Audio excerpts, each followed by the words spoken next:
బాగున్నారా?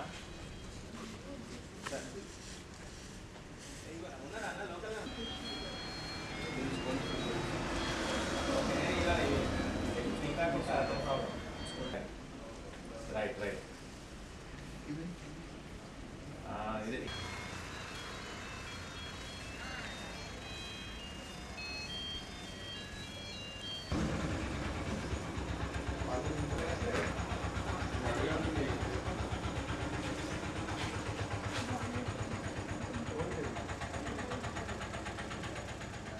మర్చిపోకుగా అయితే పోయి అసెంబ్లీ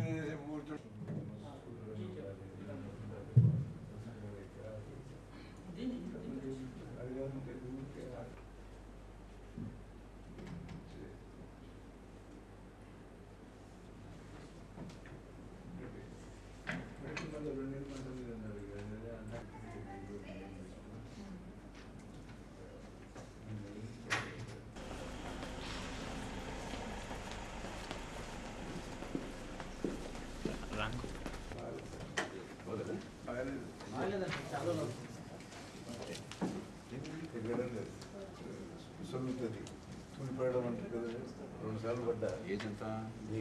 బీపీ ఉందా? లేదు చూసుకురా, ఏమైనా చూసుకున్నారా? You lost a lot of weight. You were never heavy, but you lost a lot of weight. Well, I suppose age and no, now the eyesight is giving. That's why I carry all this.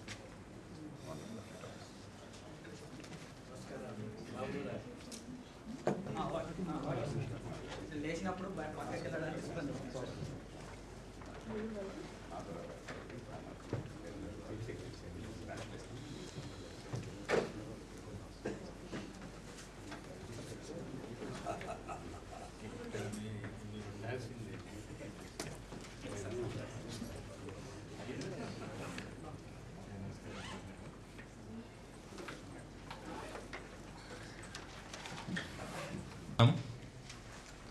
ఈరోజు మీకు అందరికీ తెలుసు అంతర్జాతీయ అవినీతి వ్యతిరేక దినోత్సవం.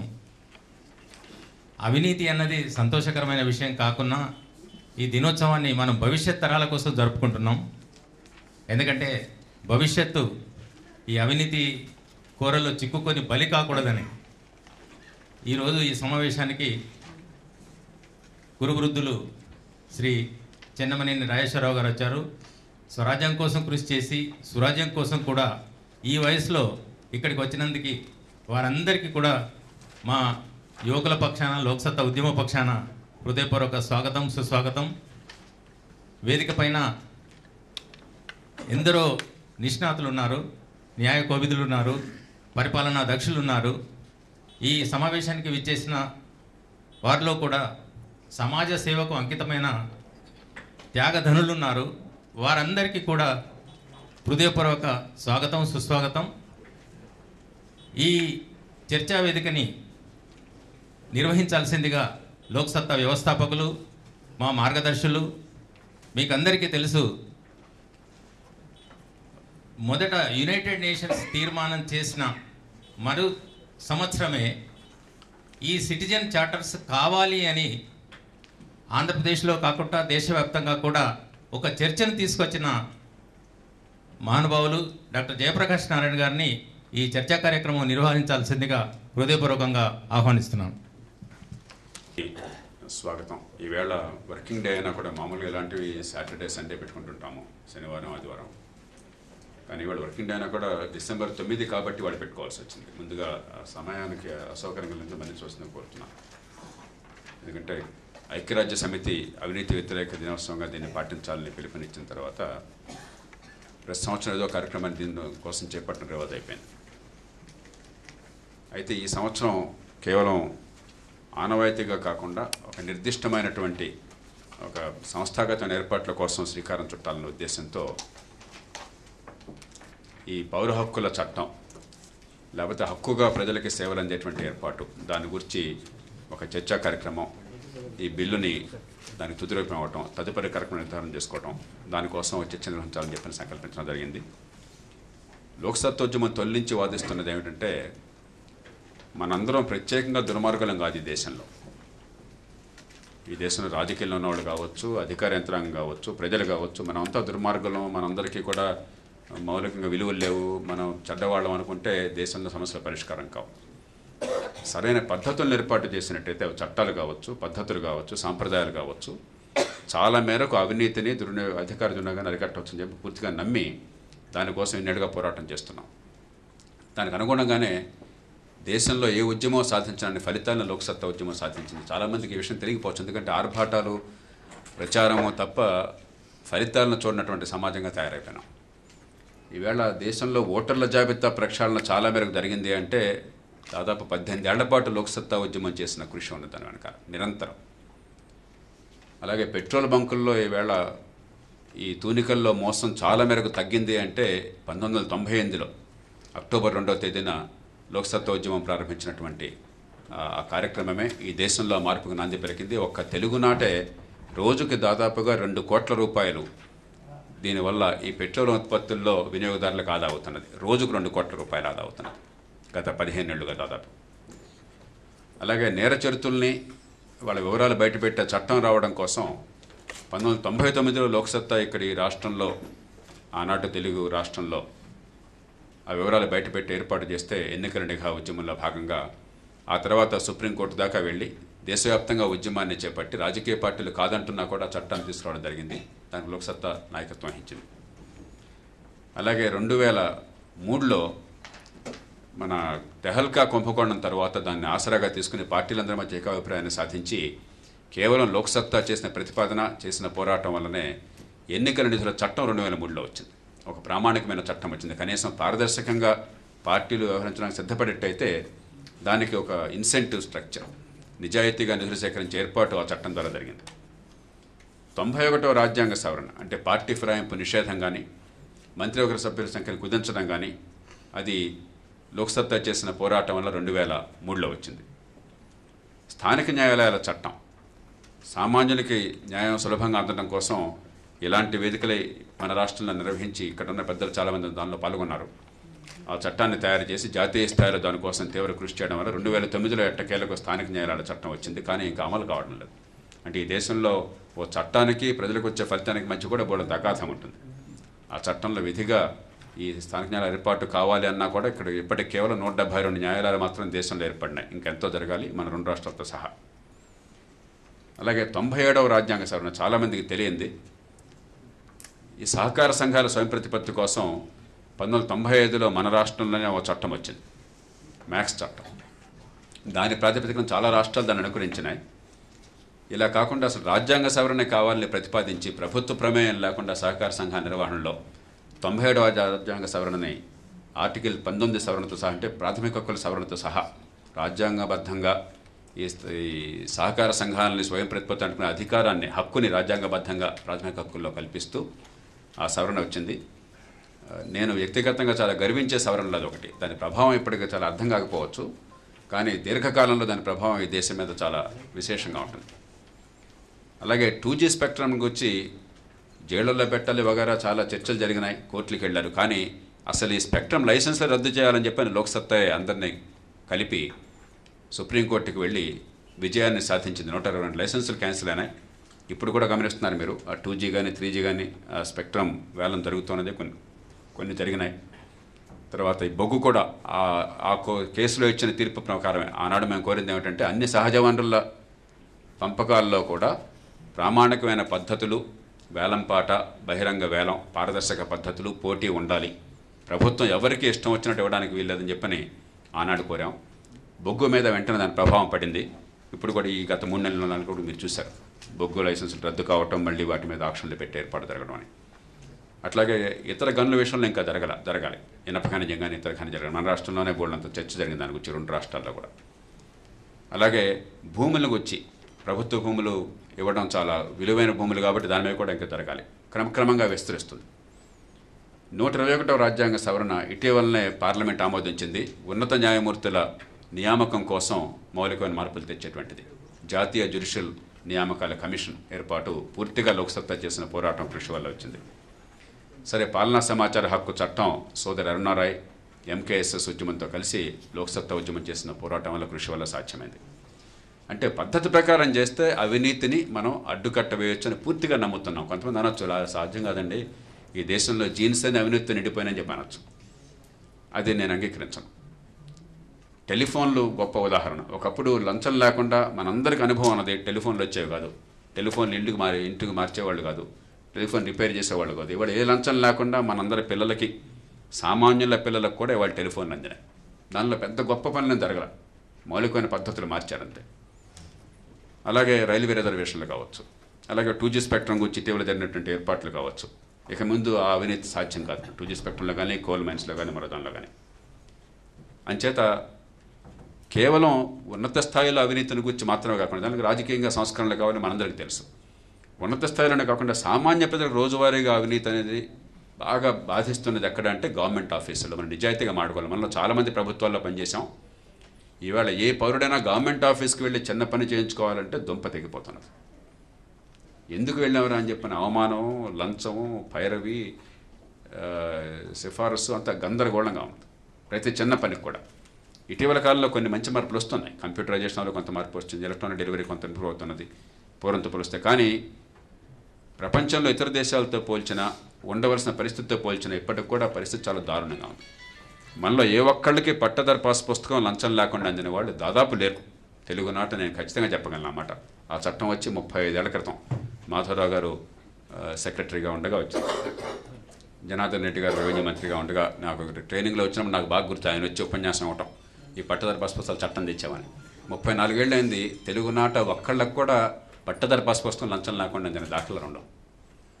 Registration ఆఫీస్లో మనందరికీ తెలుసు, మీరు ఏదన్నా భూమి కానీ ఇల్లు కానీ రిజిస్ట్రేషన్ చేసుకుంటే ఆ రిజిస్ట్రేషన్ ఫీ ఎంత ఉంటే కరెక్ట్గా అంతే డబ్బు, మళ్ళీ ఎంతో లెక్కేసుకోకర్లా, అంత డబ్బు లంచంగా ఇవ్వాల్సిందే. మనందరికీ అనుభవమే. మన ఊరికే మసిపూసి మామిడికాయ చేస్తే లాభం లేదు. కాబట్టి గవర్నమెంట్ ఆఫీసుల్లో సామాన్య పౌరుడికి, పన్ను కట్టేటువంటి పౌరుడికి హక్కుగా అతనేమీ కోరటల్లా, ప్రభుత్వం నుంచి ఉచితంగా కోరటల్లా, అదేవండి ఇదేవండి అడగట్లా, హక్కుగా గల పనులకు కూడా నాకు బర్త్ సర్టిఫికేట్ కావాలా, నాకు వాటర్ కనెక్షన్ కావాలా, నాకు పవర్ కనెక్షన్ కావాలా, డబ్బులు ఇస్తాను, దానికి కావాల్సిన చట్టబద్ధంగా ఇవ్వాల్సిన డబ్బులు ఇస్తాను, ఫీజు చెల్లిస్తాను, నెల నేను కట్టాల్సిన డబ్బు కడతాను వినియోగించిన దానికి, లేదంటే పట్టదారు పాస్ పుస్తకం కావాలా, లేకపోతే ల్యాండ్ రికార్డు కావాలా, భూమి రిజిస్ట్రేషన్ కావాలా, కరెంటు కనెక్షన్ కావాలా, ఏ చిన్న పనికైనా కూడా ఇవాళ లంచం లేకుండా జరగదనే పరిస్థితి ఉండడం అనేది మన అసలు చుట్టూ ఉన్న పరిస్థితుల పట్ల ప్రజల నిరాశను పెంచుతున్నారు. ప్రభుత్వం మీద, రాజకీయం మీద ద్వేషాన్ని పెంచుతున్నది. వ్యవస్థ గందరగోళంలో పడుతున్నది. కాబట్టి పెద్ద అంశాల్లో జోక్యం చేసుకోవడంతో పాటు సామాన్యులు రోజు హరించేటువంటి అంశాల్లో మౌలికమైన చట్టం తీసుకొచ్చి, నిజానికి చట్టం లేకుండానే సేవలు అందాలి, కానీ ఆ పరిస్థితి పోయింది. ఈ సేవలు అందించే ఏర్పాటు చేయాలనే ఉద్దేశంతో ఈ చట్టానికి ఉపక్రమణ చేయడం జరిగింది. 1998 అక్టోబర్ 2న లోక్సత్తా ఉద్యమం మొట్టమొదటిసారిగా దేశంలో స్వరాజ్యం అని ఈ పుస్తకాన్ని తీసుకురావడం జరిగింది. అంటే మామూలుగా ప్రజలకు రోజువారీ సేవలన్నీ కూడా 39-40 సేవలను దాని వివరాలతో సహా దానిలో తయారు చేసి, ఆర్కే లక్ష్మణ్ గారి కార్టూన్లు దానిలో ఉపయోగించి, దేశంలో అందరి కార్టూన్లు చూసాం కానీ ఆర్కే లక్ష్మణ్ గారి కార్టూన్లకు ఉన్నంత బలం ఈ విషయంలో ఇంకా దేనికి వెళ్ళలేదు. అందుకని వారి అనుమతి ప్రత్యేకంగా పొంది దానికి కొంచెం డబ్బులు కూడా చెల్లించాం. ఆనాడు 2 లక్షల కాపీలకు పైగా ఇది డిస్ట్రిబ్యూట్ అయింది. అమ్ముడుపోయింది చాలా మేరకు, కొంత చోట ఉచితంగా ఇచ్చాం. తెలుగునాట 2 లక్షల కాపీలు అమ్మినపోయినటువంటి పుస్తకాలు చాలా తక్కువ ఉంటాయి. అంటే అంత హాట్ కేకులుగా పోయింది. మళ్ళీ 2007లో దీన్ని సవరించి, ఎందుకంటే ఈ 10 ఏళ్లలో మార్పులు వచ్చినాయి కాబట్టి 9 ఏళ్లలో మళ్ళీ తీసుకురావడం జరిగింది. మళ్ళీ ఇప్పుడు ఈ కార్యక్రమంలో భాగంగా మళ్ళీ సవరించడం కోసం ఏర్పాట్లు జరుగుతాయి. ఇవాళ మనం అంతా కూడా అనుకుంటే లేటెస్ట్ దానికి ఇప్పటికే పడినంత పని జరిగింది కాబట్టి అసాధ్యం కాదు. ఆనాటి నుంచి చేపట్టిన పోరాటం వల్ల అదే రోజున పెట్రోల్ బంకుల్లో ఈ తూనికల్లో మోసం వ్యతిరేకించే ఉద్యమం చేపట్టడం జరిగింది విజయవంతంగా. దాని ఫలితాలు అద్భుతంగా వచ్చినాయి. ఆనాటి నుంచి ఈ సిటిజన్స్ చార్టర్ల కోసం గట్టి పోరాటం జరిగితే 2001లో ఆనాటి ఉమ్మడి ఆంధ్రప్రదేశ్ రాష్ట్రంలో మున్సిపాలిటీల్లో 5 పౌర సేవలకి నిర్దిష్టమైన కాలపరిమితి పెట్టి, వాటర్ కనెక్షన్, తర్వాత house building approval, birth certificate, death certificate, sewerage connection అనుకుంటాం, వీటికి నిర్దిష్ట కాలపరిమితి పెట్టి ఒక్కరోజు ఆలస్యానికి 50 రూపాయల పరిహారం చెల్లించే రీతిన ఒక ఆదేశం ఇచ్చారు, జీవో వచ్చింది. దాన్ని కొన్ని చోట్ల అమలు జరిగింది. హైదరాబాద్ నగరం చుట్టుపక్కల ఉన్న కుతుబల్లాపూర్లో నాకు బాగా గుర్తుంది అప్పుడు. అక్కడ బాగా అమలు జరిగింది. అలాగే గుంటూరులో అమలు జరిగింది బాగా. అట్లాగే తణుకు లాంటి పట్టణాల్లో అమలు జరిగింది. లోక్సత్తా ఉద్యమం ఆనాడు ప్రజలకి ఒక సవాల్ వేసింది. మీరు ఈ చట్టం కింద టైంకి సర్వీస్ పొందలేదని చెప్పని ఒక 100 రూపాయల పరిహారం పొందితే అంత 100 రూపాయలు మేము బహుమానంగా ఇస్తామని. ఇది మనం ఏదో లక్షలు ఇస్తామని కాదు, ఒక ఊపు కలిగించడం కోసం. దాన్ని ఉపయోగించిన గుంటూరులో బహుశా ఒక 20-30 వేల రూపాయల డబ్బులు వాళ్ళకి ఇవ్వాల్సి వచ్చింది. అంటే ప్రజలు ముందుకు వచ్చి అక్కడ స్వచ్ఛంద సంస్థంతా పూనుకొని ఆ మున్సిపాలిటీ నుంచి పరిహారం సేకరించి లోక్సత్తా నుంచి బహుమానం అందుకున్నారు. కానీ చట్టబద్ధత లేకపోయేసరికి, రాజకీయ సంకల్పం కొరవడేసరికి కాలక్రమేణా మరుగున పడింది. మీరు నేను రోజు అక్కడ ఆఫీస్ ముందు వచ్చేసి కూర్చోలేం. అందుకోసమే కాదు, గవర్నమెంట్లో జరగాల్సిన పని మామూలుగా జరగకపోతే ప్రతిదానికి మనం ఉద్యమంలా చేస్తామంటే అక్కడ ఆల్రెడీ ఫెయిల్ అయిపోయినట్లెక్క. కాబట్టి కాలక్రమేణా కొన్ని చోట్ల అమలవుతోంది, మరుగుడిపోయిపోయింది. ఒక మంచి పరిణామం ఆ తర్వాత వచ్చింది ఏమిటంటే, కొంతమేర కన్నా అది మొట్టమొదటిలో ఏమన్నారు దాన్ని, కంప్యూటరైజేషన్ని మన రాష్ట్రంలో ఇప్పుడు మీ సేవ అంటున్నారు, అప్పుడు ఈ సేవ అన్నారు, తర్వాత మీ సేవ అన్నారు. కొంతవరకు కొంత ప్రయత్నం జరిగింది, అది జరగలేదని అన్నాం. నేను రాజకీయాల్లో ఉన్న వాళ్ళకి కూడా చాలా ఇబ్బందిగా ఉంది. గవర్నమెంట్ ఆఫీసులో పని కావట్లేదంటే ప్రజలు తిడుతున్నారు, ఓట్లు వేసేవాళ్ళు తిడుతున్నారు. కాబట్టి దీన్ని ఏదైనా బాగు చేయాలన్న కోరిక రాజకీయ నాయకుల్లో కూడా ఉంది. కానీ ఎలా చేయాలో తెలియక, దాన్ని సంస్థాగతం చేయక, ఏదో తాత్కాలికంగా 2 రోజులు హడావడి చేయడం తప్ప ఇంకోటి జరగడంలా. చివరికి ఏమవుతుంది, ప్రభుత్వాల్లో ఏ పని చేయలేమనే విషయం అర్థమయ్యి 3-4 పనులు మాత్రం, తాత్కాలికమైన తాయిలాలు ఇచ్చే పనులు మాత్రం చెప్పట్టి రాజశేఖర రెడ్డి గారు దానిలో అద్భుతంగా చేశాడు. ఈ పార్టీ రాజకీయం మాట్లాడడం కోసం కాదు, విషయం అర్థం కావడం కోసం చెప్తాను. ఇక ఎలాగో ఏ పని చేయలేమని జనానికి సంతృప్తి కలగదు. కాబట్టి 3 నెలలు గట్టికి పట్టుకుని బాగా ప్రెషర్ పెట్టి సిస్టమ్ మీద అది అందరికి అందేట్టు చేసేసి మనం ఓట్లు పొందుదామని అదో రాజకీయం వచ్చింది. గుడ్ల మెల్ల ఏదో రూపంలో అందే ప్రయత్నం జరిగింది. ఎందుకని అది ఫలితాలు రాజకీయంగా ఇచ్చింది అంటే, ఆనాడు ప్రభుత్వం సంకల్పించినటువంటి జనాకర్షక పథకాలన్నీ కూడా అవినీతి లేకుండా అందరికీ అందే ఏర్పాటు చేశారు. కానీ పరిపాలన పద్ధతి ఇది కాదు. మామూలు రీతిలో గవర్నమెంట్ ఆఫీసుల్లో పని చట్టబద్ధంగా, నిజాయితీగా, సకాలంలో ఏర్పాటు లేకపోతే నిరంతరం సామాన్య పౌరులు బానిసలుగానే మొక్కుతారు. గవర్నమెంట్ ఆఫీసులో ఉన్నాడు ఇప్పుడు ప్రభువులుగానే ఉంటారు, కొత్త తరం దొరలుగా ఉంటారు. అంచేత ఇది మన ప్రజాస్వామ్య విశ్వాసం కలిగించడానికి కానీ, రాజకీయాన్ని బాగు చేయడానికి కానీ కీలకమైన అంశం. ఇవాళ రాజకీయ పార్టీలు కుళ్ళిపోయినాయి అంటే దానిలో ప్రధానమైన కారణం గవర్నమెంట్ ఆఫీసుల్లో పని జరగకపోవడం. మనం అందరం రాజకీయాన్ని తిడుతున్నాం. ఏంటంటే ఎన్నికకి ఓట్లు వేశాం కాబట్టి ఓట్లు వేయించుకున్నవాడు పాపి. అంచేత ఏ సమస్య వచ్చినా కూడా వాడి మీద పడిపోదాం, వాడు చేసే బాధ్యత వాడుకుంది జనం మనసులో ఉంది. ఎందుకంటే వాడు ఒక్కడే మాట వినేవాడు అన్నాడు. గవర్నమెంట్ ఆఫీసులు ఎవరో పట్టించుకోరు, మన గౌరవించరు, మన మాట వినరని చెప్పినటువంటి ఉద్దేశంతో. కాబట్టి వాళ్ళు ఏం చేస్తున్నారు, ఈ వ్యవస్థలో పని ఏర్పాట్లు చేయకుండా పనిచేయించడం కోసం, పైరవీ కోసం అని చెప్పని యంత్రాంగాన్ని పెట్టుకున్నారు. ప్రతి నియోజకవర్గంలో, అసెంబ్లీ నియోజకవర్గంలో సుమారుగా 200 మంది ఒక్కొక్క ప్రధాన పార్టీకి ఈవేళ పార్టీ కార్యకర్తని బట్టి వాళ్ళు ఉంటారు.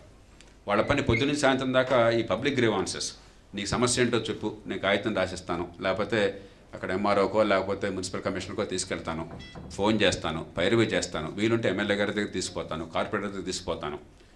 దానివల్ల పని పెద్ద కావట్లా. కానీ విపరీతమైనటువంటి ఒక పొలిటికల్ బ్యూరోక్రసీ పెద్ద ఎత్తున అవసరమైంది. పని కాకుండా కూడా ఈ ప్రయత్నం లేకపోతే ఓట్లు పడవు. ఈ పార్టీ మాకు అందుబాటులో ఉందన్నటువంటి భావం కలగజేయాలి. ఇది పార్టీల పని కాదు. పని ఎలాగో జరగటం లేదు. జరగకపోయినా కూడా ఖర్చు అవుతున్నది. ఎందుకంటే ఇంతమంది యంత్రాంగాన్ని మీరు ఎవరు పోషిస్తారు? ఏదైతే స్వతంత్ర పోరాటం అయితే స్వాతంత్రం కోసం అన్నీ త్యాగం చేస్తాననుకోవటం సాధ్యం. 6 నెలలో, సంవత్సరం, 5 ఏళ్ళలో. జీవితం అంతా కూడా పక్కోడి పనుల కోసం త్యాగం చేయాలంటే ఎట్లా బతుకుతారు ఆధునిక యుగంలో? కాబట్టి వాళ్ళని పోషించాలి. వీళ్ళని పోషించాలని చెప్పంటే రాజకీయంలో ఉన్నవాడు పెట్టుబడి పెట్టాలా, తర్వాత డబ్బులు సంపాదించాలా, లేదంటే అర్జెంటుగా లంచాలు మింగటం కోసం ఏర్పాట్లు చేయాలా. కాంట్రాక్టులు కావచ్చు, పోలీస్ స్టేషన్లు కావచ్చు, అధికారుల బదిలీలు కావచ్చు, భూముల పందేరాలు కావచ్చు. ఇవన్నీ విషయాలనే వచ్చింది. అన్ని పార్టీలు దీనిలో పూర్తిగా ముగిపోయాయి. అంచేత ఇదేదో రాజకీయ పార్టీలు మాత్రమే దుర్మార్గం అనుకుంటే లాభం లేదు. మన వ్యవస్థ కుళ్ళిపోవడానికి ప్రజలకి సకాలంలో సేవలు అందకపోవడం, పన్నులు కట్టిన వాళ్ళకి ఒక కీలకమైనటువంటి కారణాన్ని మనం అర్థం చేసుకోవాలి. ఆ కారణం చేతనే రాజకీయ ప్రక్షాళనలో భాగంగాను, అవినీతిని అంతం చేయడంలో భాగంగాను, సామాన్య ప్రజలకు సేవలు అందడంలో భాగంగాను ఇలాంటి చట్టం చాలా అవసరమని గట్టి నిర్ధారణకు వచ్చి గట్టి ప్రయత్నం చేయడం జరుగుతున్నది. జాతీయ స్థాయిలో ఒక కొలిక్కి వచ్చి పార్లమెంట్లో 2 బిల్లులు ప్రవేశపెట్టారు. ఒక బిల్లేమో సర్వీస్ గ్యారంటీల చట్టము, మరొక బిల్లు ఎలక్ట్రానిక్ సర్వీస్ డెలివరీ చట్టం. ఈ కంప్యూటర్ ద్వారా ఇచ్చేటువంటి సేవలకు ఒక చట్టం. ఒక్కో శాఖ ఉంది కాబట్టి ఒక్కో శాఖ ఒక్కో చట్టం ప్రతిపాదించింది. పార్లమెంటరీ కమిటీ ముందు లోక్సత్తా బృందం మేమంతా కూర్చుని 2 చట్టాలు వద్దు, ఒక చట్టం చాలు, రెంటిని కూడా సమన్వయం చేయండి, ప్రజలకు అందరికీ కావాల్సిన సేవలే కానీ మీ ఒక్కొక్క శాఖను బట్టి ఒక్కొక్క చట్టము, ఒక్కొక్క సంస్థ, ఒక్కొక్క ఏర్పాటు ఇవన్నీ ప్రజలకు అర్థంగా గందరగోళంగా ఉంటుంది అని చెప్పడం జరిగింది. వారి కోరిక మేరకు సమగ్ర చట్టాన్ని జాతీయ స్థాయిలో తయారు చేయడం జరిగింది. అంతలోకే 15వ లోక్సభ రద్దు కావడంతో ఆ సభాకాలం చెల్లిపోవడంతో ఆ బిల్లు కూడా వీగిపోయింది. మళ్ళీ ఆ బిల్లుని జాతీయ స్థాయిలో తీసుకోవాల్సిన అవసరం ఉన్నది. అలాగే మన రాష్ట్రాల్లో కూడా 2 తెలుగు రాష్ట్రాల్లోనూ ఇతర రాష్ట్రాల్లో తీసుకోవాల్సిన అవసరం ఉన్నది. అందుకోసం చెప్పిన మీ ముందు ఈవేళ రాష్ట్రానికి సంబంధించిన బిల్లు దాన్ని పెట్టడం జరిగింది. జాతీయ స్థాయిలో బిల్లు కోసం వేరే ప్రయత్నం చేస్తున్నాం. సుమారు ఇదే పదజాలం, అది తేడా లేదు. మీరంతా కూడా ఈవేళ మేము పెద్దలందరినీ కోరేది అనుభవజ్ఞులు ఉన్నారు ఇక్కడ. ప్రజాజీవనంలో కానీ, పరిపాలనలో కానీ, న్యాయ వ్యవస్థలో కానీ. కొంతమంది ఈవేళ రావాల్సిన వాళ్ళు ఈవేళ అనే కారణంగా రాలేకపోయినారు, ఎందుకంటే వారు వివిధ కార్యక్రమాల ముందే ఉన్నారు. జస్టిస్ లక్ష్మణరావు గారు రెడ్ క్రాస్ కార్యక్రమంలో గుంటూరులో పాల్పంచుకుంటున్నారు. అలాగే జస్టిస్ సుదర్శన్ రెడ్డి గారు ఇవాళ ఆర్బిట్రేషన్ ఉందట. అలాగే రెడ్డప్పిరెడ్డి గారు లాస్ట్ మినిట్లో ఏదో కార్యక్రమం వచ్చి ఆగిపోయారు. అలాగే కేఆర్ వేణుగోపాల్ గారు, మరికొందరు పాల్పంచుకోవాల్సిన వాళ్ళు ఇవాళ 9వ తారీఖు అంటే వర్కింగ్ డే కావడం చేత రాలేకపోతున్నారు. కానీ వారందరూ భాగస్వామ్యం, వారి నాయకత్వం ఉంటుంది. నేను పెద్దలందరినీ కోరేది ఏమిటంటే ఈ బిల్లుని ఈవేళ మనం ఖరారు చేద్దాం. ఒకవేళ పూర్తిగా పదజాలం ఖరారు చేయడానికి కనుక సమయం చాలకపోతే మౌలికమైన అంశాలు స్పృశించి ఒక చిన్న బృందాన్ని ఇక్కడ నిపుణులతో కూర్చుని ఒక 2-3 రోజుల్లో ఖరారు చేసి ఏర్పడదు. ఎందుకంటే చాలా కసరత్తు జరిగింది. మనం కొత్తగా ఈ పని చేయడంలో ఏళ్ల తరబడి దేశం అంతా జరిగింది కసరత్తు, లోక్సత్తా బోర్డు అంతా కసరత్తు చేసింది. కాబట్టి మనం కొత్తగా ఈ పని చేయక్కర్లా, ఒక ఫైనల్ స్టెప్కి కూడా తీసుకురావచ్చు. దీనిలో కొన్ని మౌలికమైన అంశాల్లో మార్పులు చేర్పులు ఏమన్నా కావాలా సూత్రప్రాయంగా మనం ఆలోచిద్దాం. తర్వాత ఎలాంటి కార్యక్రమాలను చేపట్టాలి, ఈ బిల్లుల్ని నిజంగా చట్టరూపంలో తీసుకురావడం, ఆ చట్టం అమలు కావడం, ప్రజలకు అనుకున్న సేవలు లంచం లేకుండా అందడం, దానికోసం ఈ కార్యక్రమాలు చేపట్టాలనే విషయం కొంత చర్చ చేపడదాం. ఆ తర్వాత దీనికి సారథ్యం ఇవ్వడం కోసం ఇంతకుముందు కొండలరావు గారు అంటున్నారు, ఉద్యమ రూపంలో జనంలో తీసుకెళ్ళకపోయినట్టయితే మనం కేవలం మేధాపరంగానూ పబ్లిక్ ఎడ్యుకేషన్ ద్వారా మాత్రమే అయితే చాలా అది అవసరమే కానీ చెప్పన్నారు. కాబట్టి ఉద్యమ రూపంలో జనానికి అర్థం కావడం కోసం అని చెప్పని అహింసాయుతంగా చట్టబద్ధంగా ప్రజల్లో అవగాహన పెంచుతూ ఉద్యమ రూపంలో తీసుకెళ్ళడానికి కార్యక్రమాలు చేపడితే బాగుంటుంది. దాని మీద కొంత చర్చ చేసుకుందాం. ఇది అయిన తర్వాత చాలా అర్లీగా లంచ్ చేసి ఇది అవగానే ఇక్కడి నుంచి మనం సెలవు తీసుకోవచ్చు. ఎంతో శ్రమ తీసుకుని పెద్దలంతా విచ్చేశారు. ఈవేళ పెద్దలు తెలుగునాట ప్రజాజీవనంలో మనందరం గర్వించేటువంటి మహోన్నతుల్లో ఒకరు చెన్నమనేని రాజేశ్వరరావు గారు. నిజంగా నేను వారికి కబురు పంపించినప్పుడు కొంచెం సందేహంగానే చేశాను. ఇంత వయోభారం మీద పడ్డప్పుడు ఆయన ఆశీస్సులు అవసరం కానీ వారిని బలవంతంగా ఇంటి నుంచి ఇక్కడి నుంచి అక్కడ మూవ్ చేయడం ధర్మం కాదేమో నాకు అనిపించింది. కానీ ఆశ వల్ల ఆయన ఉంటే బాగుంటుందని చెప్పని కోరడం జరిగింది. వారు వయోభారాన్ని లెక్క చేయకుండా వెంటనే ఇక్కడికి శ్రమ తీసుకుని వచ్చారు. అలాగే పెద్దలు మాధవరావు గారు మరి మనకి ఎప్పుడూ అండదండలుగా ఉంటున్నారు. వారికి కుటుంబంలో సమీప బంధువులు వారి శ్రీమతి అనారోగ్య కారణంగా వారు బయటికి రావడంలా, అయినా కూడా ఇది చెప్పగానే ఎప్పుడు ఎక్కడ ఇంతే 2 ప్రశ్నలు అడిగింది, ఇంకా వేరే లేదు.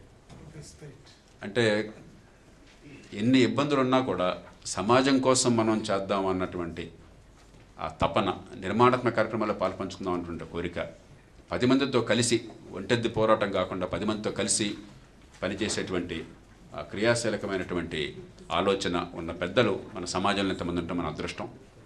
ఇలా ఇక్కడ వచ్చిన వారికి ఈవేళ రాలేకపోయినా కూడా వివిధ కారణాల వల్ల దీనిలో పాల్పంచిన వారికి ప్రత్యేకంగా ధన్యవాదాలు తెలియజేస్తూ, మీరంతా అనుమతించినట్టయితే మనం ఇవాళ దేశము, దేశ భవిష్యత్తు, అలాగే పిఎస్ రామ్మోహన్ రావు గారు మాజీ తమిళనాడు గవర్నర్, మన రాష్ట్ర మాజీ డీజీపీ పెద్దలు వచ్చారు. నేను కోరేది ఏమిటంటే ఈవేళ చాలా స్పెసిఫిక్గా ఈ బిల్లు దీన్ని మనం కార్యరూపం దాల్చడం కోసం మనం చేయాల్సిన కార్యక్రమాలు, దానికి అనుబంధంగా ఇంకేమైనా చేయాలి. అలా కాకుండా భారతదేశము, దేశంలో ఉన్నటువంటి రాజకీయంలో ఉన్న కుళ్ళు, అవినీతి, దుర్మార్గం అని చెప్పంటే మనకి రోజులు చాలా ఉపయోగం లేదు. కాబట్టి చుట్టూ ఉన్న చీకటి నిందించడం కాకుండా ఒక్కొక్క దీపం పెడదాం. నేను 100% నమ్ముతున్నాను, ఈ దీపాలు కాలక్రమేణా ఒక తరం కాలంలో దేశ భవిష్యత్తును మారుస్తాను. నాకు అపారమైన విశ్వాసం. చాలామంది నన్ను అడుగుతుంటారు, ఇన్నేళ్ల పాటు అదే పనిగా పోరాడుతున్నారు, దేశంలో పెద్ద మార్పు ఏం లేదు, మీకేమీ బాధ కలగట్లేదని. చాలా మార్పు వస్తున్నది దేశంలో, కాదు మనకు కనిపించకపోవచ్చు, ఒక్కసారిగా డ్రమాటిక్గా అనిపించకపోవచ్చు, కానీ మౌలికమైన మార్పు చాలా వస్తున్నది. మనం ఊహించాం ఆ గతంలో టెలిఫోన్లు ఎంతమందికి అందుబాటులో ఉంటాయని, మనం ఊహించాం ఆ 2G స్పెక్ట్రమ్ లైసెన్సులన్నీ కూడా రద్దయిపోయి గ్యారంటీగా కాంపిటీషన్ను బిడ్డింగ్ జరుగుతాయని చెప్పని, మనం ఊహించామా ఈవేళ కోల్ మైనింగ్ అన్నీ కూడా క్యాన్సిల్ అయిపోయి బిడ్డింగ్ జరుగుతుందని చెప్పని. కాబట్టి అసలు జరగలేదు అనుకుంటే చాలా పొరపాటు. ఒక్క మాట చివరిలో, ఇతర దేశాల్లో కూడా ఈ రకమైన సమస్యలు తలెత్తినాయి. ఇటీవల నేను అమెరికా చరిత్ర చదువుతున్నాను. జార్జ్ వాషింగ్టన్ ఒక రకంగా ఆ జాతికి ఎవరన్నా పితామహుడు ఉంటే జార్జ్ వాషింగ్టన్ చెప్పుకోవాలా. ఆ జార్జ్ వాషింగ్టన్ 1775లో అనుకుంటాను, 73లోనో ద హౌస్ ఆఫ్ బర్జెస్ అంటారు, వర్జీనియా స్టేట్ అసెంబ్లీని హౌస్ ఆఫ్ బర్జెస్ అంటారు. దానికి ఎన్నిక అవుతున్నప్పుడు మన 2 రాష్ట్రాల్లో జరుగుతున్నట్టుగానే సారాయిని ఓటర్లకి పంపిణీ చేసి ఎన్నికయ్యాడు. రమ్ము ఆ రోజుల్లో. ఆయనతో పాటే ఎన్నికవడం కోసం జేమ్స్ మ్యాడిసన్ అమెరికాలో 4వ రాష్ట్రపతి ఎన్నికయ్యాడు. ఆయన ఇప్పుడు లోక్సభతో చెప్తున్నట్టుగా సిద్ధాంతం ప్రకారం నేనేమి పంచను ఎవరికని, ఓటర్లు నిజాయితీగా ఓటేయాలని చెప్పి గట్టిగా ముక్కుపట్టు కూర్చున్నాడు. ఢామ్ని ఆయన ఓడిపోయాడు. కాబట్టి ఇదేదో మన దేశంలో మాత్రమే ఈ సమస్యలు అనుకుంటే చాలా పొరపాటు. ప్రపంచ ప్రజాస్వామ్యాలు అన్ని దేశాల్లో కూడా ఈ సమస్యలు తొలి దశలో ఉన్నాయి. కాలక్రమేణా వాటిని మార్చుకునేటువంటి ఏర్పాట్లు చట్టబద్ధంగాను, తర్వాత ప్రజల్లో చైతన్యాన్ని పెంచడం ద్వారాను, అధికారాన్ని వికేంద్రీకరించడం ద్వారాను వారు సాధించారు. కాబట్టి ఆ ప్రజాస్వామ్యం పరిణించింది. ఇప్పటికి కూడా కొన్ని అపస్థితులు దొరుకుతున్నాయి ఆ దేశాల్లో కూడా. కానీ చాలా మేరకు అపస్థితులు అంటే మనకు మంచి కనిపిస్తున్నది. మన దేశంలో కూడా అంతే. 100కి 100 పాళ్ళు మనం ఎవరికంటే తక్కువ వాళ్ళం కాదు. ఈ వ్యవస్థలో మార్పులు తీసుకొచ్చే అవకాశం మనకున్నది. ఫలితాలు వస్తాయి. కాలక్రమేణా ఒక తరం కాలం పోయిన తర్వాత అరే పూర్వం ఎట్లా ఉండేదా అని చెప్పి అనుకుంటారు మన పిల్లలు. నేను అది పూర్తిగా నమ్ముతున్నాను. ఆ అచంచలమైన విశ్వాసంతో నిర్మాణాత్మక కార్యక్రమంలో పాల్పంచుకోవడం కోసం వచ్చిన అందరికీ ప్రత్యేకంగా ధన్యవాదాలు తెలియజేస్తూ, కార్తీక్ కొన్ని స్పెసిఫిక్ ఐటమ్స్ మనం తీసుకొద్దామా ముందు. సర్వీసెస్ దీనిలో ఉన్నాయని కవర్ అయ్యే ఏర్పాటు ఉందో ఏమన్నా మనం మిస్ అవుతున్నాము. ఉదాహరణకి ఇప్పుడే మన పెద్దలు విజయకర్ గారు, ఆయన గతంలో ఎప్పుడో 30 సంవత్సరాల క్రితం జాతీయ స్థాయిలో సెక్రటరీ టు గవర్నమెంట్గా పనిచేశారు. కానీ ఏనాడు కూడా ఆయన ఒక పౌరుడిగా భావించారు తప్ప గొప్ప అధికారిగా పనిచేశాను అనుకోరా.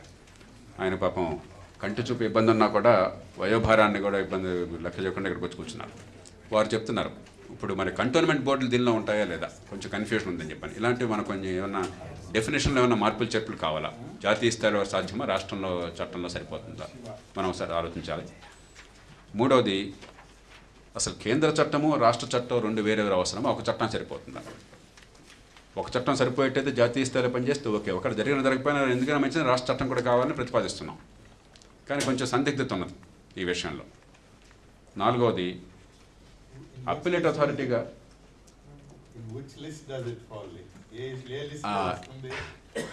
Good question sir. డిస్కషన్ వచ్చి వద్దాం మనం. It's a very important question. నాలుగోది, అప్పిలేట్ అథారిటీగా దీనికోసం వేరే ఒక అప్పిలేట్ అథారిటీ ప్రతిపాదించారు.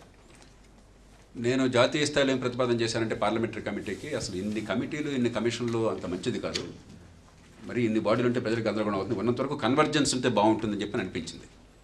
అందుకని ఇన్ఫర్మేషన్ కమిషన్ ప్రధానంగా రైట్ టు ఇన్ఫర్మేషన్ కోసం వెళ్ళేవాళ్ళు 100కి 90 మంది ఏదో గ్రీవాన్స్ కోసం వెళ్తున్నారు, కానీ పెద్ద అవినీతిని బయటపెట్టాలనో పరిపాలన రహస్యాన్ని ఛేదించాలని వెళ్ళేవాళ్ళు చాలా కొద్ది మంది. కాబట్టి దాన్నే గ్రీవాన్స్ సెటిల్మెంట్ కమిషన్గా కూడా గుర్తించి చట్ట ప్రకారం దీని అప్పీల్స్ కూడా దానికి పెడితే బాగుంటుందని నాకు అనిపిస్తున్నది. మేబీ లేదు 2 చట్టాలు వేరు ఉన్నాయి కదా అని కొందరు అనొచ్చు, లేకపోతే ఇంకో రకం కావచ్చు. కానీ టూ మెనీ బాడీస్ కూడా మంచిది కాదు. ప్రపంచం అంతా కూడా కన్వర్జెన్స్లోకి వెళ్తున్నది. ఉదాహరణకి జర్మనీలో నాకు గుర్తున్నది, అక్కడ పాస్పోర్టు లోకల్ మున్సిపాలిటీకి వెళ్తే మీకు అందుతుంది. పాస్పోర్ట్ ఈజ్ ఫెడరల్ సర్వీస్ ఏ దేశంలో అయినా కూడా. కానీ ప్రజల వరకు ఆ మున్సిపాలిటీ చాలు. లోకల్ మున్సిపల్ ఆఫీస్కి వెళ్ళి పాస్పోర్ట్ అప్లికేషన్ ఫైల్ చేస్తే 15 రోజుల తర్వాత వెళ్ళి తీసుకోవచ్చు. ఇక మిగతా బ్యాక్ ఆఫీస్ ఏం జరుగుతుందో వాళ్ళు చూసుకుంటారు. కాబట్టి ప్రజలకి సింపుల్ పాయింట్స్ ఆఫ్ కాంటాక్ట్ కావాలి, 1-2. అంతే 33 పాయింట్లు పెట్టి 33 అడ్రస్లు పెట్టి వాడి దగ్గర పంటే మీకు నాకే అర్థం కాదు ఎక్కడుందో. హైదరాబాద్లో ఆఫీస్ అడ్రస్ మనకు ఎంతమంది తెలుసు.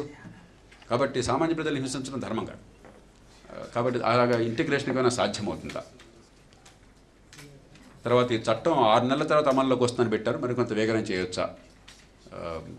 దానిలో ప్రిపరేటరీ వర్క్ చాలా జరిగింది కాబట్టి కొంచెం వేగం చేయొచ్చా? తర్వాత లోకాయుక్తకి ఫైనల్ అప్పీల్ పెట్టే ప్రొవిజన్ జాతీయ చట్టంలోనే పెట్టారు. నా దృష్టిలో బాగున్నది అది. దాని మీద ఉన్న సాధక బాధకాలు ఉంటాయా అన్నది. తర్వాత పెనాల్టీ, దీనిలో ఏంటంటే 250 రూపాయలు ప్రతిరోజు ఆలస్యానికి కాంపెన్సేషన్ కోసం ఏర్పాటు జరిగింది. అట్లాగే 250 రూపాయలు పెనాల్టీ, ఆ సర్వీస్ అందించడం అనేది పెనాల్టీ వేయడం కోసం ఏర్పాటు జరిగింది. 50,000 రూపాయలు అంటే ఏం లేదు, రైట్ టు ఇన్ఫర్మేషన్ యాక్ట్ ఉన్నదాన్ని కాపీ కొట్టాం. ఏదో ఒక చట్టం కింద ఉంది కదా పెనాల్టీ కోసం, అదే ప్రొవిజన్ కాపీ కొట్టాం. అలాంటిది బాగానే ఉంటుందా? ఇంకేమైనా మార్పులు అంటే పర్మనెంట్గా చట్టంలోనే ఇలా ఫిక్స్ చేస్తే ఇబ్బంది ఉంటుందా? తర్వాత దాన్ని రివైజ్ చేయడం కోసం రూల్స్లో ప్రొవిజన్ పెట్టుకోవచ్చా?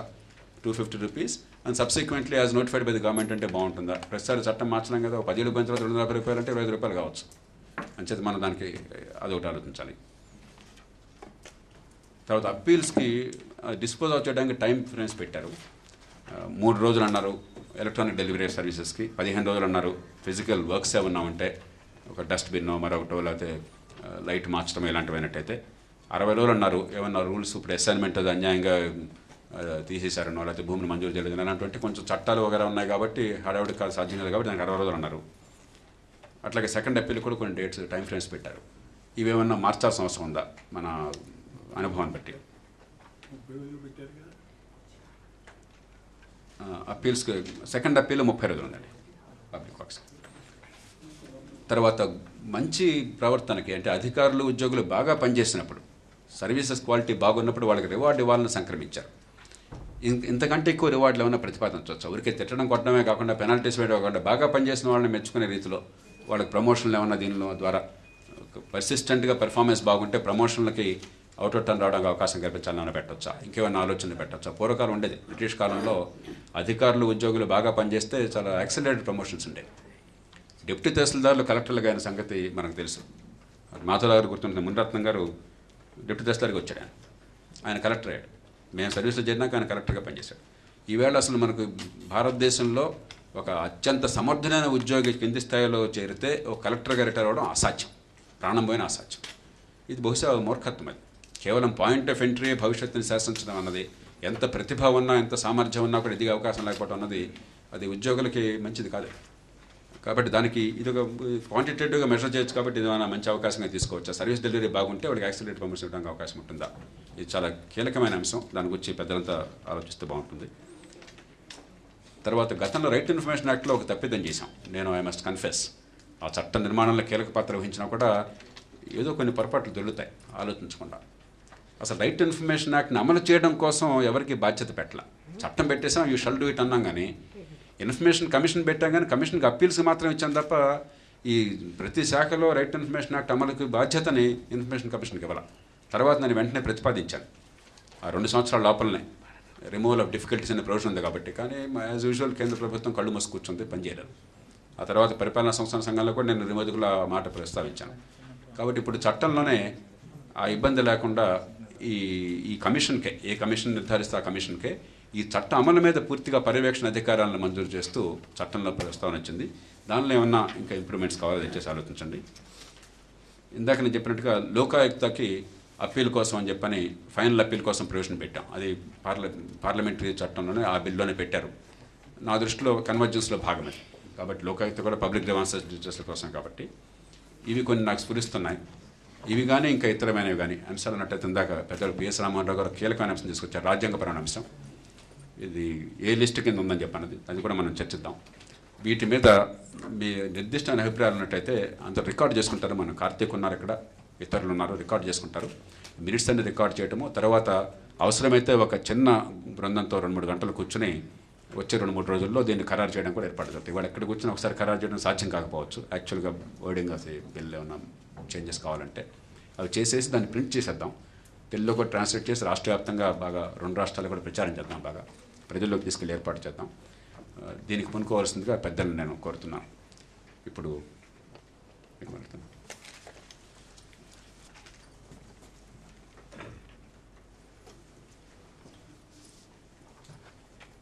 సభాధ్యక్షులు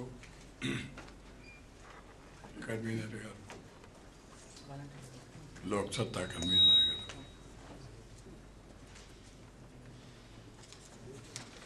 సోదరి సోదరులందరికీ నమస్కారం.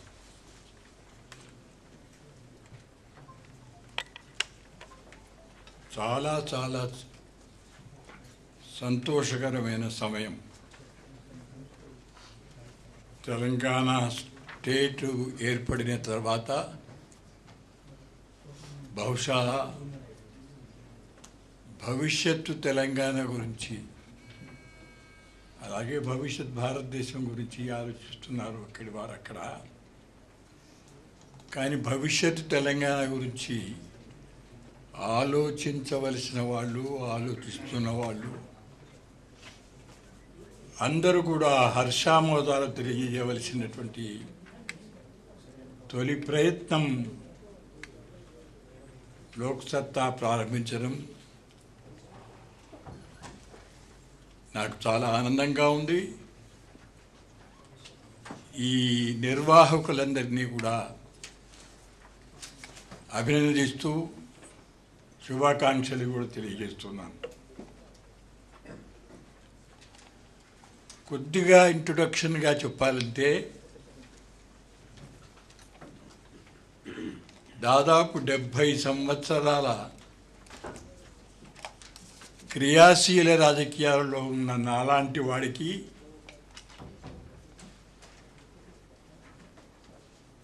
ఇందులో ప్రతి వాక్యం, ప్రతి అక్షరం సాధ్యమైనంత అనుభవాలను దృష్టిలో పెట్టుకొని ఆచితూచి సుదీర్ఘ భవిష్యత్తును దృష్టి అందుంచుకొని డ్రాఫ్ట్ చేసినారేమో. చేసినందుకు చాలా సంతోషంగా ఉంది. అయితే ఒక విషయం, అది ఇప్పటికీ ఒక పెద్ద ఛాలెంజ్గా మనల్ని వెన్నాడుతుంది. అది ఈ సంస్కరణల ద్వారా, ఈ చట్టబద్ధ సంస్కరణల ద్వారా అధికార యంత్రాంగం మధ్యలో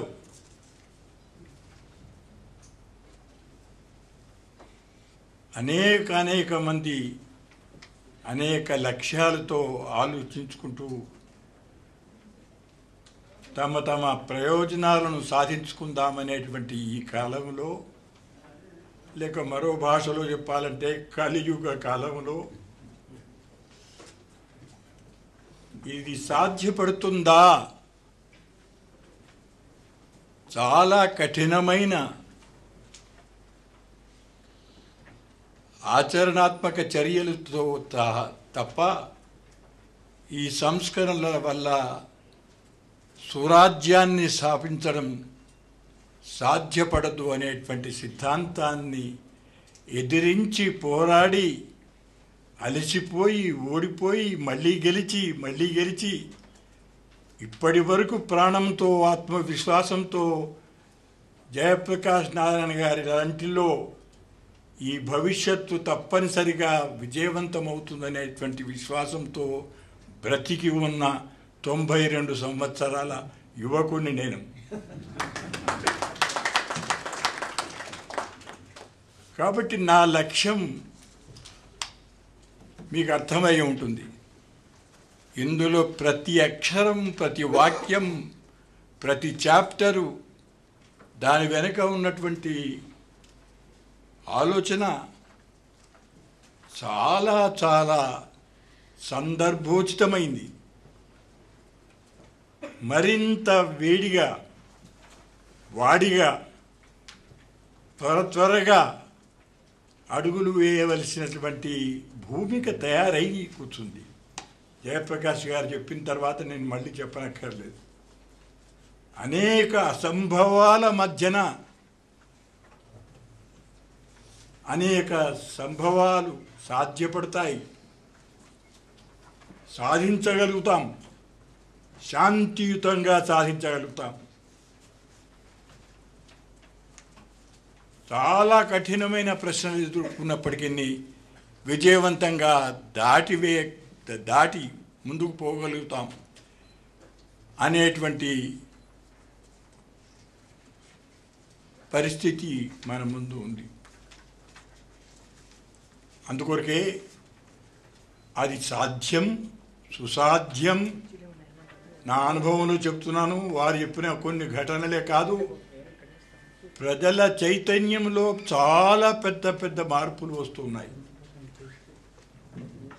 120 కోట్ల జనాభాలో దాదాపు 40-50 కోట్ల మంది మధ్యతరగతి వర్గమే తయారైంది అంటే నేను కలలో కూడా ఊహించలేదు. వాళ్ళంతా నోరు గలవాళ్ళు, ఆలోచన గలవాళ్ళు, ప్రతిరోజు పత్రికలు పుస్తకాలు చదువుతున్న వాళ్ళు లోక్సత్తా ఏంటి పార్టీ, ఎక్కడి పార్టీ, ఎక్కడి నుంచి వచ్చింది అని అడిగే రోజులు నేను మర్చిపోలేదు సుమా. మొన్ననే 10 ఏళ్ళు కూడా కాలేదు. ఇప్పుడు దాని యొక్క ప్రతిష్ట, దాని పేరు,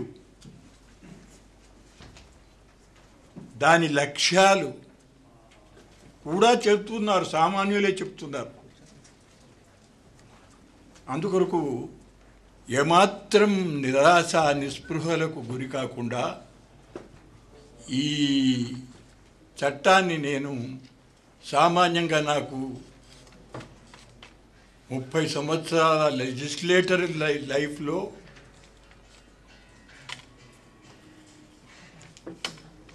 కొన్ని అలవాట్లు మిగిలినాయి.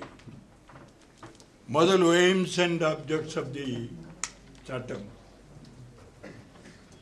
ఈ ఎయిమ్స్ అండ్ ఆబ్జెక్ట్స్కి చట్టంలో ఉన్నటువంటి సబ్స్టాన్స్కి సంబంధం కూడా ఉండేది కాదు చట్టాలు తయారు చేసేటప్పుడు. మాధవరావు గారి జ్ఞాపకం ఉంటుంది, తగువ పెట్టుకున్నాం చాలాసార్లు. వారి వెనుకకు చూస్తే సెక్రటరీ గారు, వారి వెనుకకు చూస్తే సెక్షన్ ఆఫీసర్, డ్రాఫ్ట్స్ మని ఎవరో ఎక్కడో ఉంటాడు. అలా కాకుండా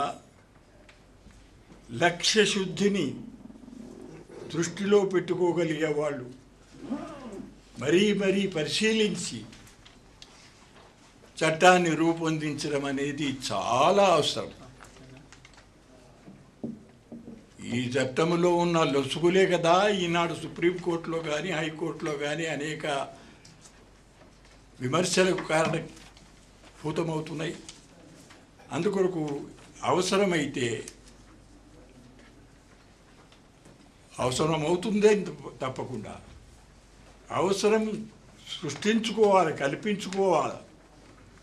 ఒక 7 మందో 11 మందో లేక 3-4తోనో నిష్ణాతులైనటువంటి పండితులైనటువంటి వాళ్ళు ఈ భాష తర్వాత లక్ష్య శుద్ధికి మధ్యన ఏమైనా అవంతరాలు ఉన్నాయా, ఎక్కడైనా సులభంగానే చట్టాన్ని కొట్టివేసేటువంటి ప్రమాదం ఉందా అనేటువంటిది సరి చేసుకోవాల్సినటువంటి అవసరం ఉందనేది నేను జయప్రకాష్ నారాయణ గారితో అంగీకరిస్తున్నాను. తప్పనిసరిగా అలాంటి కమిటీ 1 కాదు 2 సార్లు ఎక్సర్సైజ్ చేసి మళ్ళీ వడబోత చేసి దాన్ని ఫైనల్ స్వరూపం ఇవ్వడం.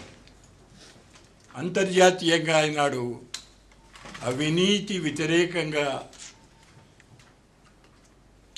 జరుపుకోవాల్సిన దినోత్సవాన్ని ఇంత ప్రయోజనాత్మకమైనటువంటి కార్యక్రమాన్ని కొరకు కేటాయించి ఏర్పాట్లు చేసి డ్రాఫ్ట్ స్వయంగా తయారు చేసి ఈ డ్రాఫ్ట్ చేస్తేనే నాకు అనిపించింది ఇందులో భేదించడానికి ఏమీ లేదు.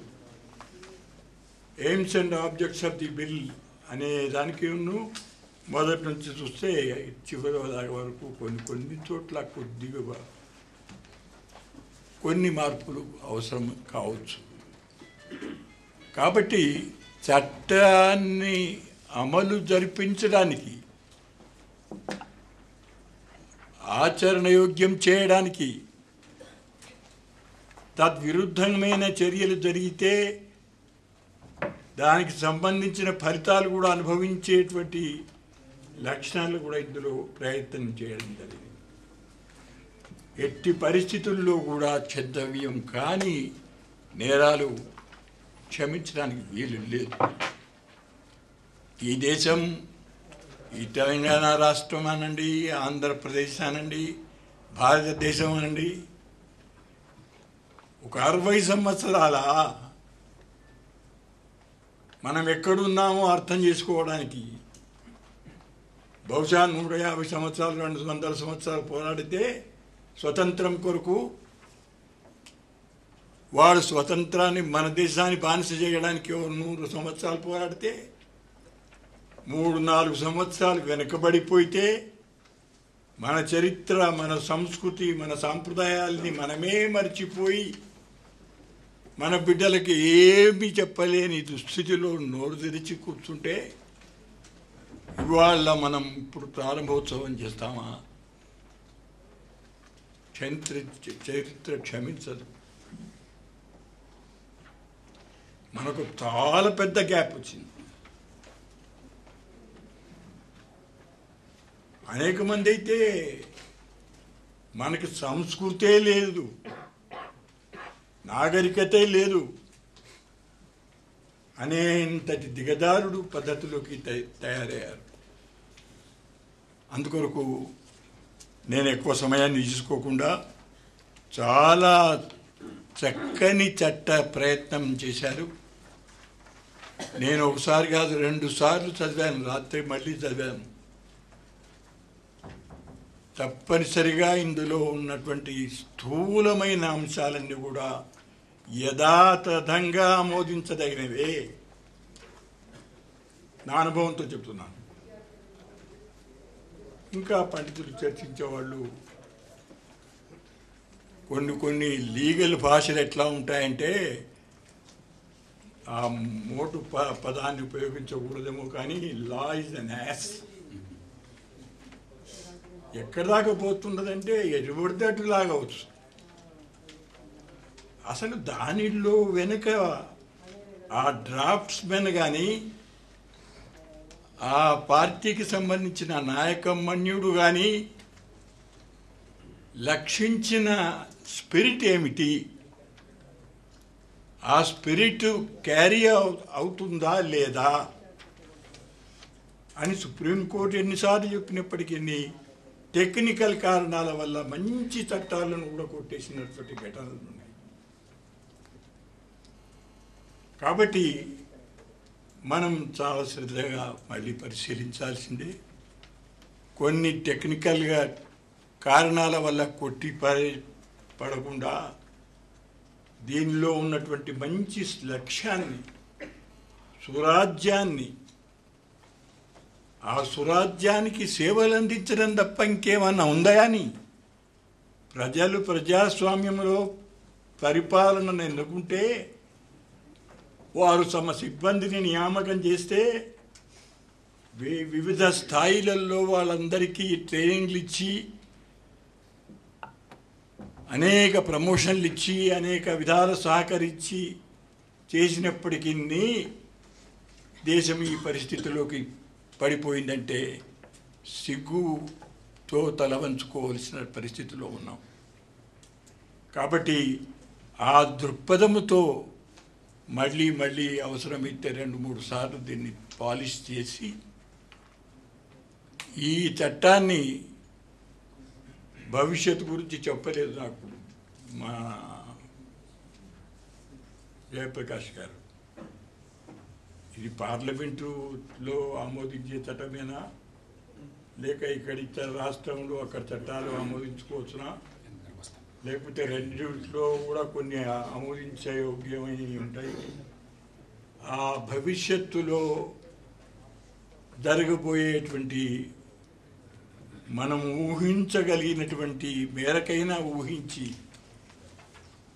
ఆ దృక్పథాన్ని కూడా కొత్తగా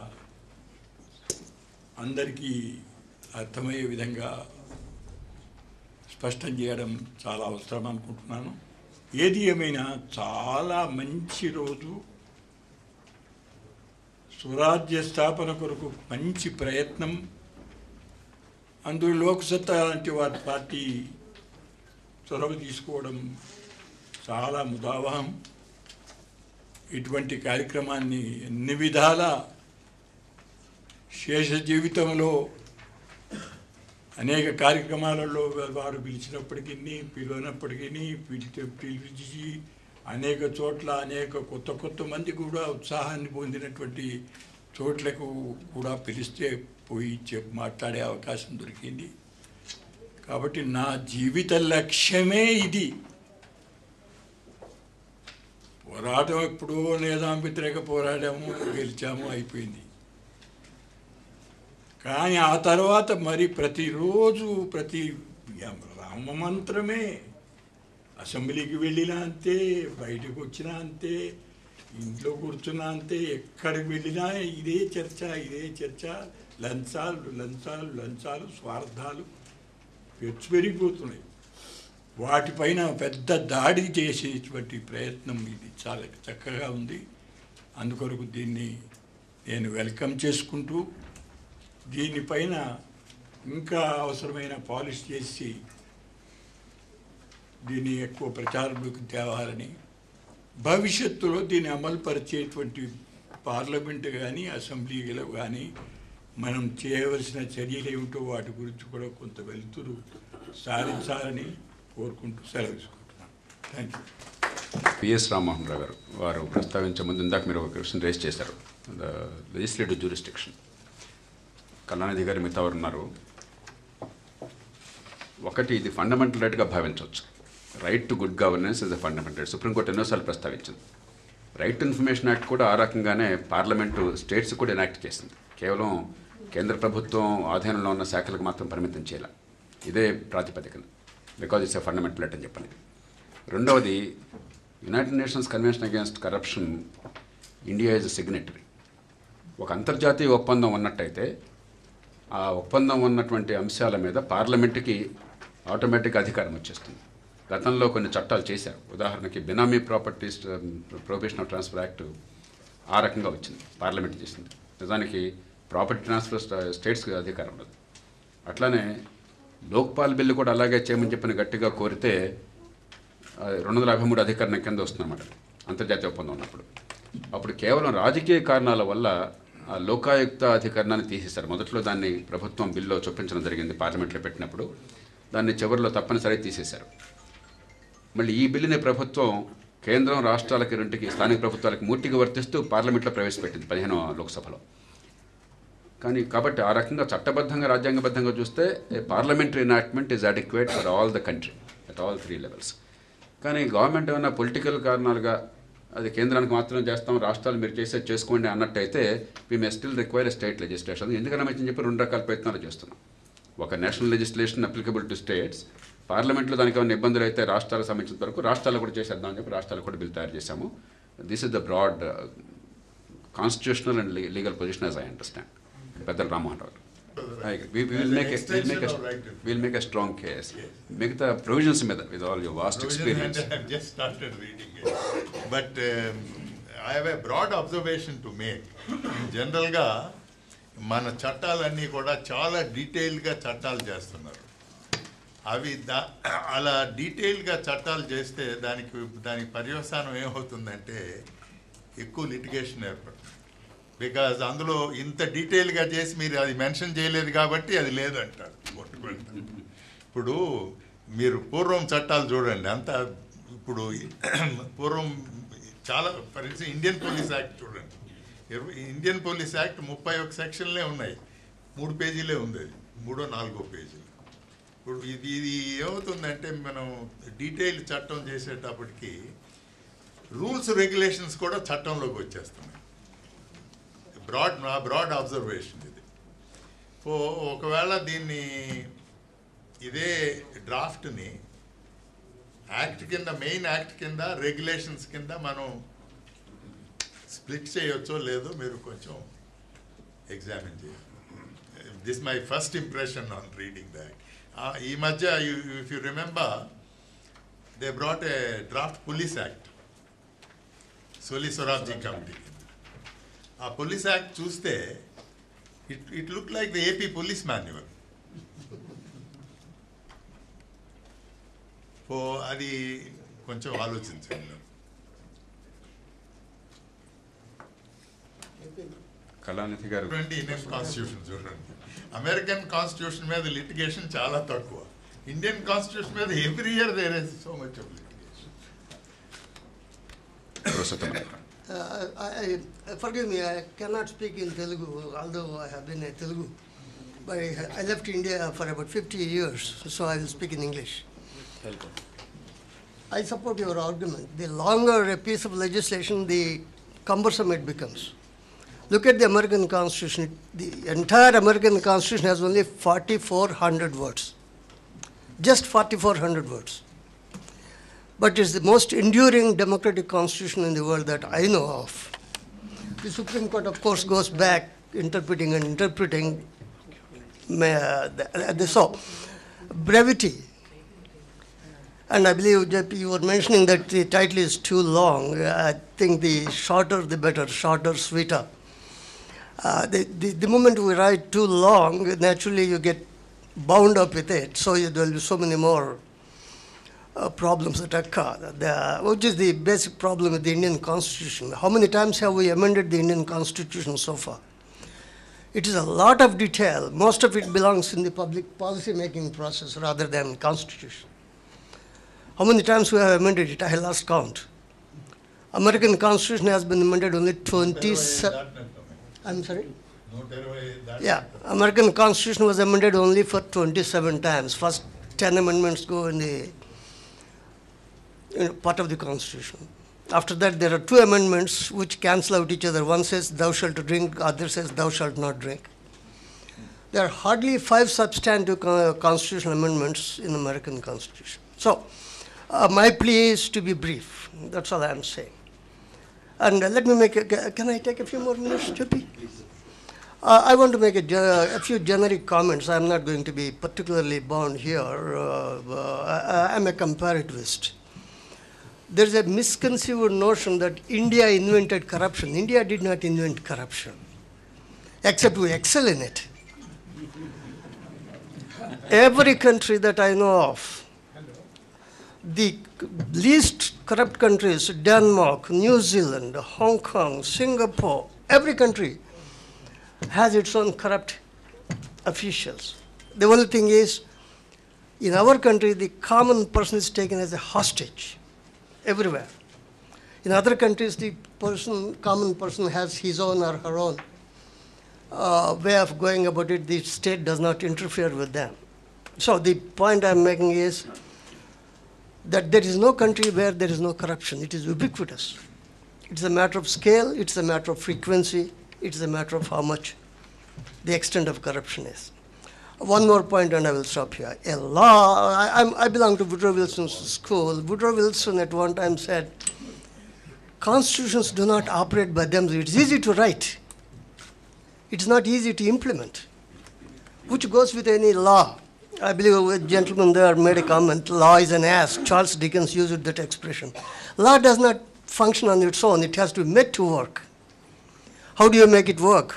You need 2 components, the leadership, which has the political will, and then the citizens who are well-versed, educated enough, who are willing to take the government to task, accountability. These are the things that I would like to emphasize. The law, we can always pass a law and it will gather dust, but it should be implemented. And the most important thing is political. Look at Hong Kong. At one time, Hong Kong was supposed to be the most corrupt country in the world. But in the last few years, they had eradicated because the leadership stood there. Singapore, Lee Kuan Yew did the same thing. We can go on and on and on. The political will should be there. We say adha raja tadha praja. But the opposite is also true. People get a government that they deserve.